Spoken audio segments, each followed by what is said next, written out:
Ang tanging lupain na nakaharap sa bundok ng Olives sa silangan ng Old City ng Jerusalem ay tinatawag na ang Gate of Mercy o ang Golden Gate.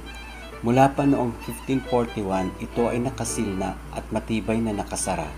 Si Emperor Justinian I ang pinaniniwalaang nagtayo ng dobleng arko na ito sa kalagitnaan na ika-6 na siglo. Ito ang gate na dinaanan ni Jesus mula sa Mount of Olives na parte sa pag-aalaala ng Palm Sunday para sa paniniwalang Kristiyano. Dito din isinasagawa ang mga panalangin para sa awa, pinaniniwalaang dito muling papasok ang Mesiyas.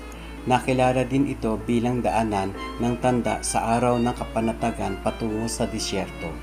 Nakilala ito bilang Gate of Mercy at Gate of Repentance. Nakasil pa rin ang gate hanggang sa kasalukuyan mula pa noong ika-16 na siglo na tumatayong napakahalagang simbolo ng pagkakaisa ng relihiyon, eskatolohiya, panalangin at pampulitikang tensyon. Para sa mga mananampalataya ng iba't ibang relihiyon, ito ay nagsisilbing daanan ng pag-asa, pag-asam at muling pagkabuhay.